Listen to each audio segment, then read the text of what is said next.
No sé, sonará como muy hechoneta, pues somos la mejor estación de Venezuela, ¿o qué? Ok, éxitos, aquí estamos. Y vamos a conversar, que no veo la hora de conversar tanto con Federica como con Cecilia García Rocha, ex rectora de la UCB. Cecilia, ahora que estás un poco más reposada, hay que ver la responsabilidad que implica ser rectora de un sitio tan complejo como es una universidad, y la Universidad Central. Yo que estudié en la Central, todo el que estudió, y tú, Federica, todo el que estudió en la Central, es como una marca, como un brand que tú tienes, como si te marcara, es algo que tú llevas toda la vida, ¿no? ¿Cómo fue ese paso, Cecilia, de profesora a empezar a ser decano, a ocuparte de organizar todo? Bueno, primero estoy muy contenta de estar contigo. Qué bueno, Fer. De verdad que sí. Y compartir con Federica y conocer a Paola. Es bien joven, Paola. Sí, la yo productora. Yo se puro lo dije chamo, a ella, ¿qué? que era puro chamo. Sí. Puro chamo allá aquí. Yo soy más viejo que los guachimanes. No digas eso. Cónchale, vale. Acércate. Entonces, de las cosas, yo estuve dando clases en la UCAP 6 años de cinematografía. Y eso y hacer comedia en un escenario son las dos cosas que me han gustado más en la vida. Sí. Entre dar clases, eso para ti fue importante, Cecilia, dar Muy clases. importante, muy importante. Dar clases, tener contacto con los estudiantes, tener contacto con los profesores de mi cátedra fue muy importante. Yo utilicé o me fui por la vía de ese contacto con el estudiante, con los profesores y la política. La política, lo digo, la política universitaria. Exacto. El consejo de facultad, el consejo ¿cómo se llama esto? De la PUC, de la Asociación de Profesores. Bueno, yo mezclé ambas cosas. ¿Cómo se cambia un pensum? ¿Cómo se hace para cambiar un pensum? Un pensum, eso depende del profesor. Depende del profesor. Cuando yo fui decana, yo tenía la coordinación de clínica y manejaba ciertas cosas. Entonces, fíjate bien, por ejemplo, yo manejaba la clínica, claro, ahí habían profesores de clínica que me ayudaban muchísimo, pero depende del profesor. Eso no depende de la parte de arriba, eso es mentira. Eso depende de la facultad, del interés que uno ponga. Bueno, nosotros cambiamos de semestre o trimestre, que era la facultad, como yo la encontré, a año. Volvimos otra vez al año y así se mantuvo en el tiempo. Entonces, realmente yo diría que el cambio de pensum depende del profesor. Interesante eso, porque de cierta manera es una libertad que tiene quien está ahí, pues en el día a día, ¿no? Claro. El que siente, porque fíjate, tú empiezas a dar clase, por ejemplo, en tercer año, ¿no? Empiezas a dar, en mi caso, cinematografía, ¿no? La historia. Los muchachos de primero, segundo y tercero, segundo, ya se enteran de lo que tú estás dando en tercero. Sí. Cuando ellos lleguen a tercero, ya ellos saben lo que tú estás dando. Es así. Entonces tienes que estar mutando año tras año para estar. Claro. Tú ahorita que estás en la UCB, Federica, conversando con Cecilia, haciendo la preproducción del programa, si ya la internet, ¿no? te exime de alguna manera de tener buena memoria, porque tú buscas, como decía Paola hace rato, ¿quién fue Barack Obama? Segundo, busca Barack Obama y te lo dice, ¿no? Tienes por qué saberlo. Entonces, la inteligencia artificial va a sustituir la inteligencia. O sea, todo el mundo uno va a hacer pipí, comer y caminar, porque te metes todo en la inteligencia artificial y hace todo por ti. Se acabó la inteligencia. ¿Qué? Yo no creo que la inteligencia artificial sustituya a la inteligencia, porque creo que hay que ser inteligente para no dejar que eso pase.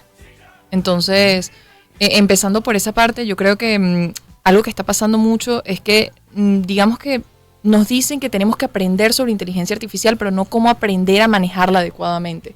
O sea, la inteligencia artificial va a ir avanzando, pero ya hemos visto que hay riesgos de que eso avance. Y si nosotros no nos preparamos para entender qué es lo que va a pasar y para buscar mecanismos para evitar que esta inteligencia vaya a superar la capacidad humana de detenerla, entonces estamos de alguna manera perdidos. Cecilia, ¿cuándo aparece en tu vida ese término de inteligencia artificial? Aparece desde hace tiempo, Ajá. pero no, yo comparto con Federica.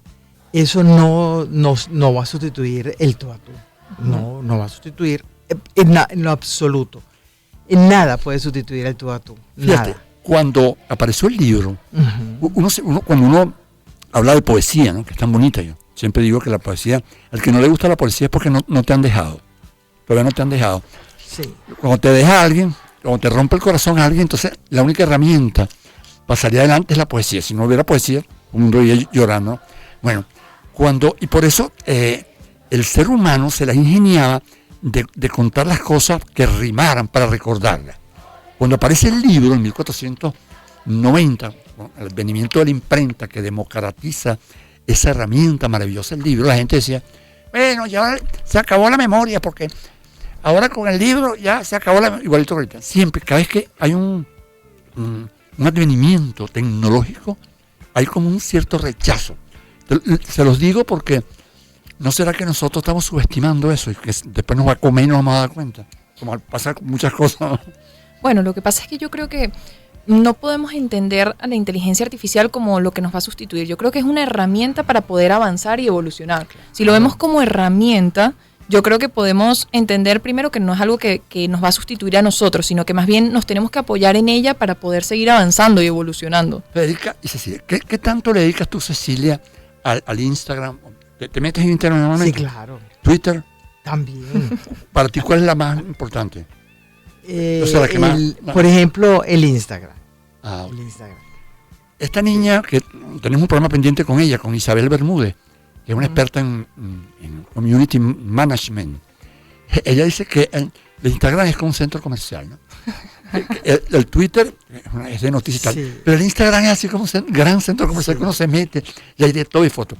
Y te has metido, Cecilia, en el TikTok. También. Es fuerte, el TikTok También. es fuerte. Fuerte. Sí, Es yo le muy tengo miedo, fuerte. yo le tengo miedo al TikTok, Sí. yo tengo miedo. ¿Cómo no? Porque te quedas así, te vuelves loco, es una cosa, Sí. te pega y te pega. Yo Sí. lo tengo como mira como dice Paola, la productora, que ¿sabes lo que dijo Paola? Lo que confesó ayer, cosa que nos tiene a todos así conmovidos, que ella vio una película por TikTok.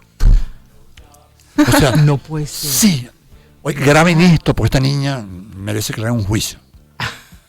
Una película, porque el TikTok cuando te hace 3 minuticos.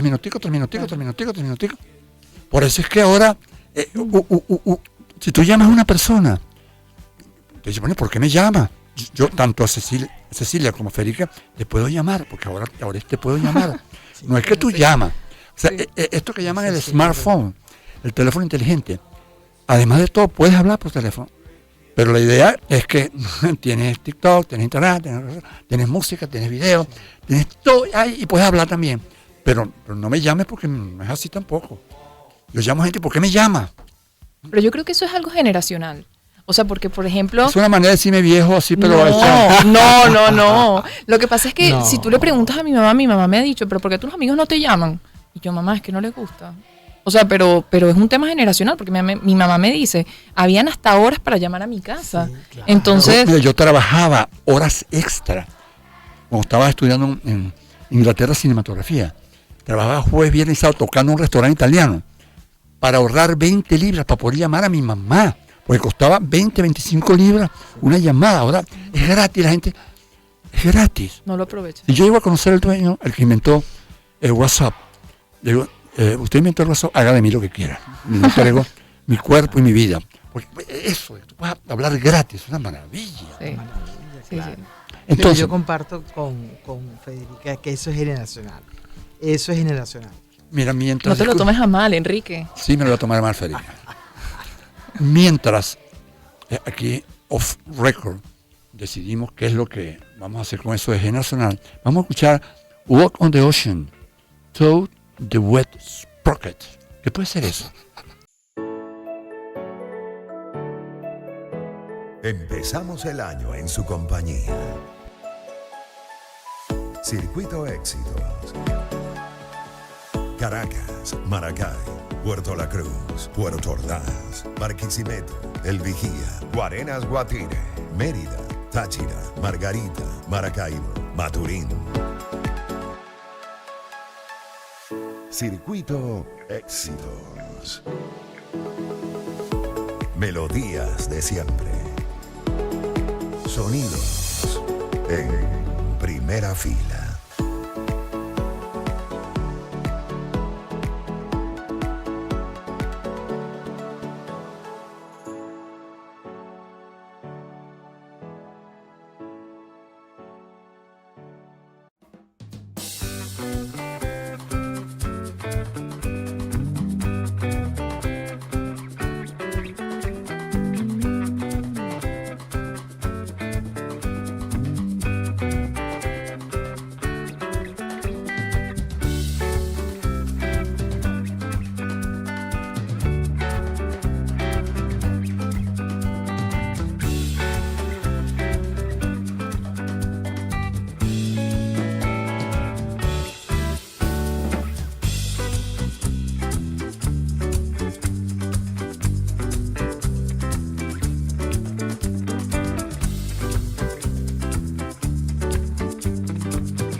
Así es, amigos y amigas, estamos por la señal de Éxitos. Entonces, en vivo para toda Venezuela. Estamos hablando del futuro de la universidad y hemos invitado nada menos y nada más que a Cecilia García Rocha, ex rectora de la UCB, 15 años, rectora de la UCB, la primera mujer, la única mujer rectora de la UCB, papá, que es papita eso, ser rectora de la UCB, de las cosas más difíciles. Sí. Y está también Federica Pimentel Cloud, estudiante de la UCB, premiada recientemente, amiga de Jonathan, que se ríe y le hace ojitos a Federica. Miren, Cecilia, comentaba Federica, así en la preproducción, que no había una equivalencia entre la enseñanza y el... Explícale, Federica, cuál es tu pregunta a Cecilia, ahí la tienes, por favor, sobre la enseñanza y el aprendizaje. Lo que pasa es que yo he escuchado mucho acerca de que a veces nos enfocamos más en la enseñanza y no en el proceso de aprendizaje, porque los profesores están, la calidad del profesorado es importante, pero hay un tema en cómo los estudiantes están recibiendo la información. O sea, yo creo que hay un conflicto en la actualidad con el aprendizaje, que creo que más que enfocarnos en la enseñanza, deberíamos enfocarnos en cómo están aprendiendo los estudiantes y si realmente están aprendiendo.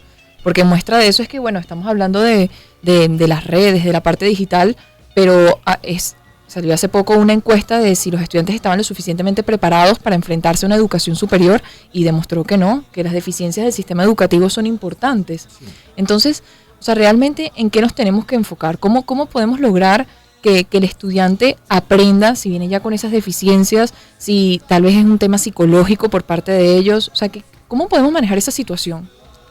Fíjate, yo creo que es bien importante lo que tú dices. El aprendizaje y además quién lo enseña. Fíjate que yo, por ejemplo, cuando daba clases de fisiología, yo le decía a mis estudiantes, eso se lo voy a preguntar. Y se lo preguntaba, en el examen se lo preguntaba. ¿Por qué? Porque era una forma de enseñar y aprender. Ellos aprendían y yo enseñaba. Pero al mismo tiempo yo les ponía tal vez el ejercicio más difícil y se los preguntaba, pero lo analizaba en clase. Entonces yo les recomendaría a los profesores que en general hagan eso, enseñen pero aprendan y enseñen. Es muy importante eso, porque realmente te pone en el camino correcto, de enseñanza, aprendizaje. Entonces, por ejemplo, estar con un joven, él está ávido de aprender, porque por supuesto no puede. Pero Cecilia, ahorita te dicen que el nivel de atención de un chamo ahorita es de 3 minutos, que el TikTok, Claro. Ayer hablaba con alguien que de los hijos de la pandemia, el TikTok, comentaba una muchacha que entrevistamos de Community Manager, que ella decía que la atención es 3 minutos. Fíjate, yo creo que nosotros debemos aprender también que estamos frente a una generación distinta. Una generación que nació en el TikTok y eso tenemos que aceptarlo así. Y fíjate que yo se lo decía a mis estudiantes y se lo digo a los profesores cuya confianza me permite decírselo. Sí. Porque no todo el mundo... ¿Son tan sensibles así? No, sí son sensibles. Son bastante sensibles. Lo sabrá Cecilia, ¿no? Sí. Entonces fíjate que, por ejemplo, ellos nacieron en el TikTok, está el Instagram, está el Twitter. Cónchale, está el uso del teléfono. Yo tengo un sobrinito de 8 años que lo que hace es él llega a la casa y él coge el teléfono de la mamá y chao. Lo perdimos. Pero eso es muy triste. Mira, oye esto, Cecilia y Federica, sobre el oficio y profesión. Simón Rodríguez, ¿no? Uno de los maestros de Simón Bolívar, Simón Bolívar tenía dos maestros, uno muy conservador, que era Andrés Bello, señor, y un loco suelto, que era Simón Rodríguez, que era un personaje así único, capaz de... Daba clases, por ejemplo, él daba clases y se quitaba la ropa. Si a mí estas son las costillas, Simón Rodríguez es un personaje muy revolucionario para su época. Y él decía, enseñar para vivir. Ha llegado el tiempo de enseñar. Entonces, en la universidad uno adquiere un oficio o una profesión. Uno adquiere una profesión. Sí, igualmente, porque claro, o sea, estamos hablando de que son estudios formales. Entonces, claro, que tú, por ejemplo, luego decidas si vas a ejercer tu profesión o vas a dedicarte a un oficio es otra cosa, es tu decisión. Pero tú como tal, sí sales con una profesión como tal. Otra cosa que yo veo, porque se habla de una enseñanza híbrida, es decir, mitad digital, mitad presencial. Pero el campo, ese contacto que tú tienes en la universidad, eso es único, eso no lo puedes sustituir por el Zoom. Ese contacto del día a día de que por ejemplo, tu presupuesto, en el caso mío, yo me recuerdo que tenía presupuesto como de 2 bolívares, ¿no? Sí, del sándwich, la Coca-Cola, o la Pepsi-Cola, el refresco más bien, olviden lo que dije. Y entonces te decía, mi Enrique, no tengo para el sándwich. Bueno, yo te lo doy, me voy a pie, porque tú tenías sándwich, refresco y el autobús y de vuelta, ¿no? Si le invitabas el sándwich a uno, te quedabas, por eso es que yo camino tanto, pana. Me tocó caminar muchísimo de la UCB hasta la casa, hasta que un presidente venezolano llamado Rafael Caldera cerró la Universidad Central de Venezuela y tuvimos que emigrar para la UCAP, porque la UCAP queda en el interior de Venezuela, ¿no? Para mí, que vivía en la campiña, estudiaba en la UCB, que me iba caminando hacia la UCB, y la UCB es una cosa mágica. Tener que pararte en la autopista para pedir colita, para llegar a la Católica, no era lo mismo, no era muy alentador, pero así fue, ¿no? Y estuvo cerrada 2 años la UCB, una cosa horrible, que nos alteró la vida, todo lo que estudiamos en la UCB, nos la puso difícil. Mira, estamos conversando, amigos y amigas de toda Venezuela, con Cecilia García Rocha, educadora, una persona muy importante, y hemos invitado también a Federica Pimentel Cloud, avesada estudiante de la UCB. Estamos hablando de la universidad. Por lo pronto, vamos a escuchar música. Empezamos el año en su compañía. Circuito Éxitos. Caracas, Maracay, Puerto La Cruz, Puerto Ordaz, Barquisimeto, El Vigía, Guarenas Guatire, Mérida, Táchira, Margarita, Maracaibo, Maturín. Circuito Éxitos. Melodías de siempre. Sonidos en primera fila.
Amigos y amigas, seguimos aquí en vivo, en Éxitos, Best. Mira, hablando así, tú sabes, de qué debe aprender uno en la vida, ¿no? Cuando uno va, porque decía Simón Rodríguez, que lo citamos hace rato, que no puede haber, él decía, no puede haber república sin republicanos. Y los republicanos se hacen en la escuela. esa preparatoria, ese momento cuando empieza tu educación, ahí donde marca al ser humano los principios, ¿no? En ese momento. Entonces el maestro, el educador, así como tú puedes medir un país, su nivel de desarrollo, de cómo trata a sus animales, o cómo trata a la mujer, cómo tratas tú a tus maestros, cómo tratas tú a tus profesores, eso dice mucho de por dónde van las cosas, ¿no? Qué nivel de desarrollo tiene un país, ¿no? Venezuela, Cecilia, gasta lo suficiente que tendría que gastar en educación, o gasta más en otros rubros que no son tan importantes como la educación. Fíjate, yo pienso que sí, que gasta en otros rubros más que en educación. Y la educación viene de casa. La educación viene de la casa. En la casa tú te educas y en la universidad tú construyes una profesión, lo que hemos dicho ahorita. Yo sí pienso que la casa te da la educación. Y es posible que en las casas actuales se gaste un poco más en otras cosas, porque no les queda más remedio. Sí. No les queda más remedio, pero la educación viene de casa. Esa educación, esa decencia, esa forma de tu hablarle a la gente, Sí. eso viene de casa. Claro. ¿Sabes cuántas universidades se fundaron en América desde la llegada de los españoles hasta que se fueron, hasta 1830? 33 universidades. En ese lapso de tiempo, 33 universidades. Que es, bueno, la máxima casa de estudio. Ahora digo yo, ¿cómo ha hecho la UCB, siendo una universidad que es, yo no sé si es gratuita o es casi gratuita, de alguna manera, casi, pero es muy económica. Muy económico. Exactamente, para mantener ese nivel. Eso tiene que ser una política de Estado que le dé los fondos para tener el nivel de profesores, porque si no es así, ¿de dónde saca los recursos? No es una política de Estado, es una política interna de cada uno de los profesores.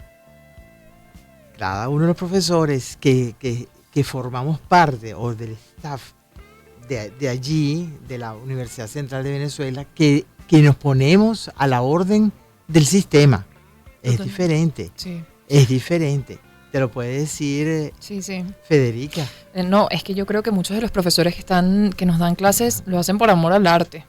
Lo hacen porque aman a la universidad, porque aman lo que hacen, aman transmitir sus experiencias a los alumnos. Sí. O sea, porque como tal, prácticamente no son remunerados si hablamos económicamente. O sea, si hablamos de tal vez de éxitos de estudiantes, sí, pero si es a nivel económico, no.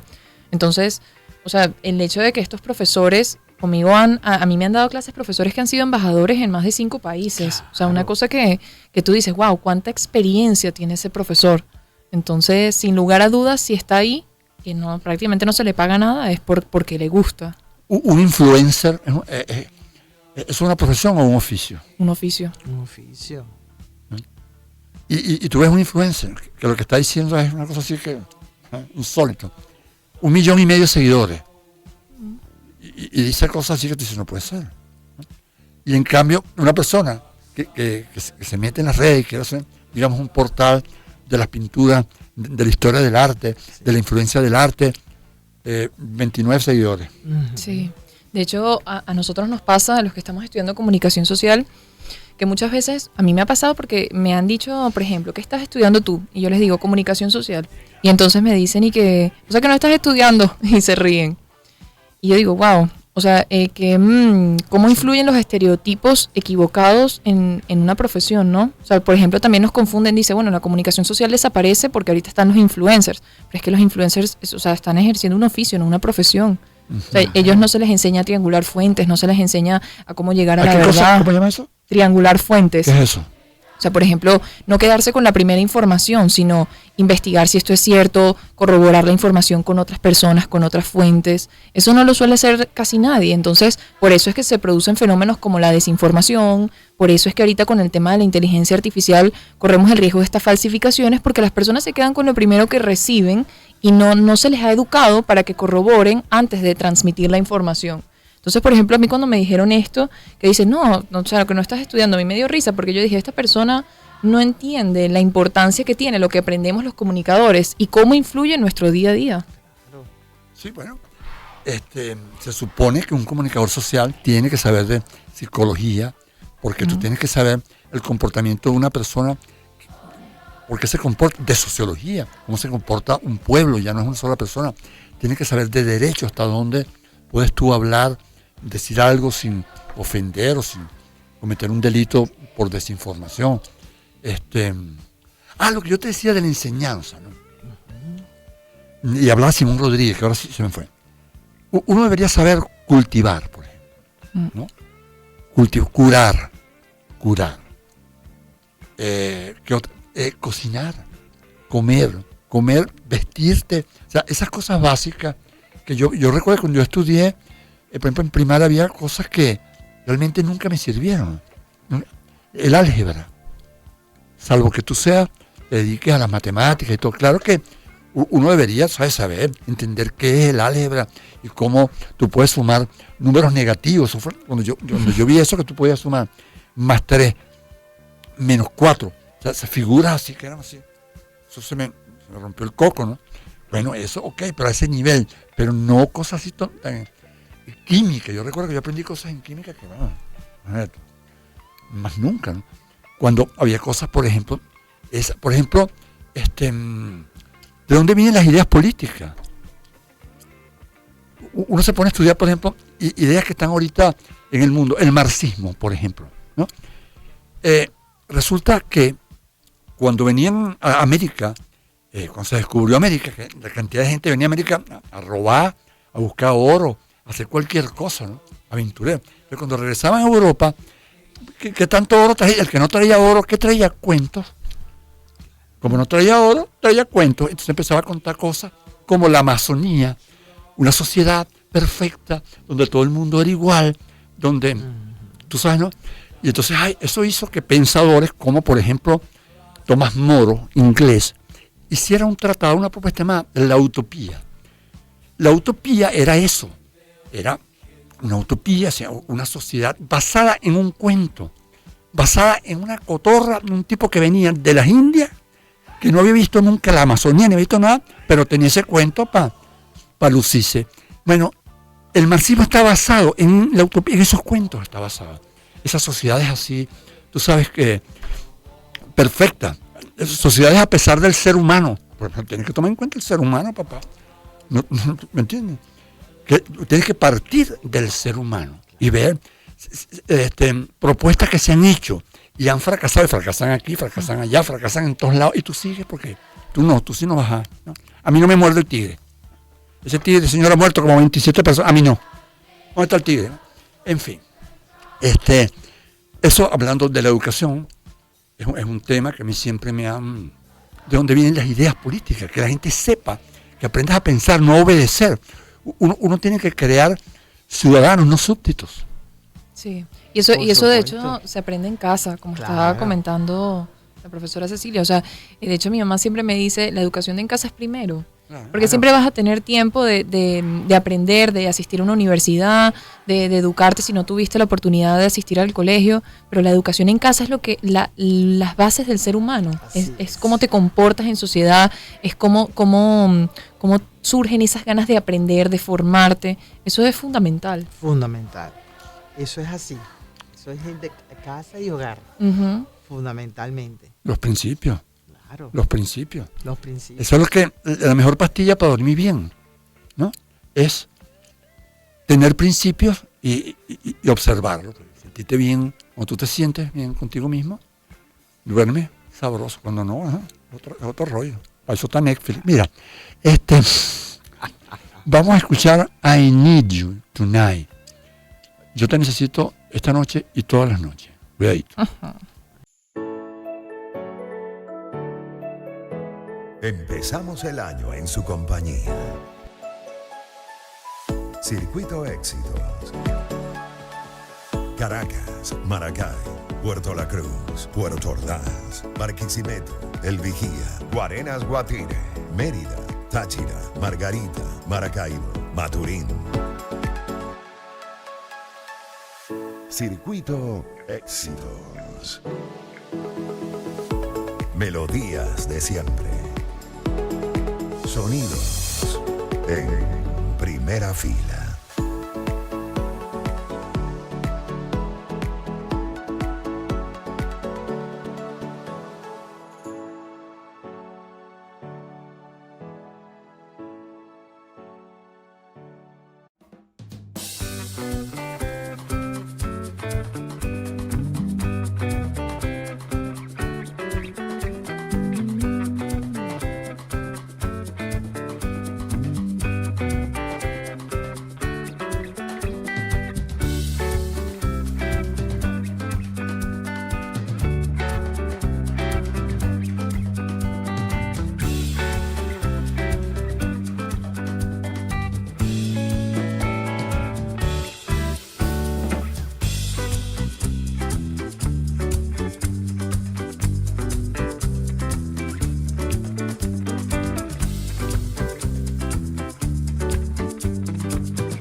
Enrique Lazo. Enrique Lazo.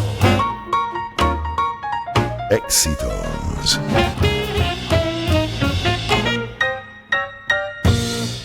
Así es, amigos y amigas de toda Venezuela, como dirían en Oriente, y el mundo. Bueno, nos llegan, porque estamos en vivo, mensajes por YouTube. Tengo a mi lado a Paola, nuestra productora, que va a leer. Lee solamente los buenos, Paola, no vaya a leer las cosas malas, lee cosas bonitas para ver. Ok. Hola. Bueno, primero que nada, buenas noches. Buenas noches. Uno de los comentarios lo dice Carolina Domínguez.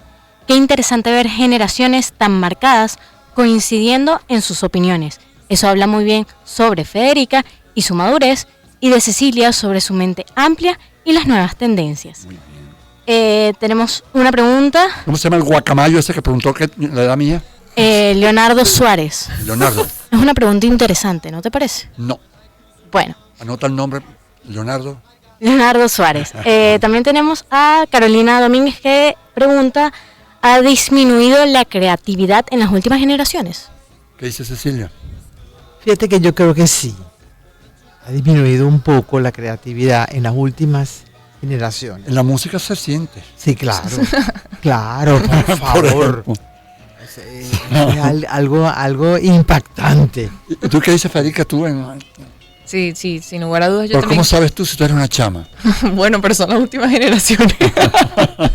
Yo sí creo que la creatividad ha disminuido porque yo a veces, y se lo he comentado a mi mamá, a veces yo creo que el haber tenido tantas facilidades con estas tecnologías ha hecho que como el camino se nos ha facilitado mucho, entonces ya no tenemos que ir a una biblioteca, ya no tenemos que trabajar un poco más para conseguir lo que queremos. Entonces, claro, como hemos conseguido todo esto y tan rápido, no hemos tenido el tiempo de apreciar lo que nos ha costado y lo que significa trabajar para conseguir algo. Eso, oyéndote hablar, se me ocurre preguntar a Cecilia lo siguiente. Debería haber una materia donde te enseñen a ti a entender las redes sociales. El origen, el cómo, lo que es cada red, cómo hacerlo para hacer, lo que estábamos hablando antes, que sea una herramienta que juegue contigo, no contra ti, no que te haga un adicto, no que te disminuya tu memoria, no que te disminuya tu atención, sino que sea algo que te ayude a mejorar tu conocimiento. Habría haber una materia, no sé si en comunicación social o sociología, donde tú puedas estudiar eso, pues, el origen, el advenimiento de todas las redes sociales y cómo han ido afectando, qué es lo bueno de tal reto, ¿tú sabes? Bueno, nosotros tenemos una materia que a mí me encanta, que de hecho justo la acabo de terminar de cursar, que se llama Psicología de la Comunicación. Me parece tan interesante esa materia. ¿Quién es el profesor o profesora? Santiago Harrison. Familia de George Harrison. No, no creo. De los Beatles, ¿no? No creo. Bueno, no sé, tal vez es un pariente lejano. ¿Por qué? Tengo que preguntar. ¿Y por qué te reíste? Nunca le pregunté. Sí. ¿Cómo? Psicología de la comunicación. Me parece súper interesante porque habla justamente sobre este tema. Ahí se tocan las redes sociales porque de cómo la forma en la que nos comunicamos influye a la hora de recibir un mensaje, cómo se debe transmitir adecuadamente un mensaje para que le llegue a la persona, o el estado anímico, cómo influyen las personas. O sea, todo eso influye en el mundo de la comunicación. Bueno, y las redes son así, pues. Mira, ya el tiempo de time is over.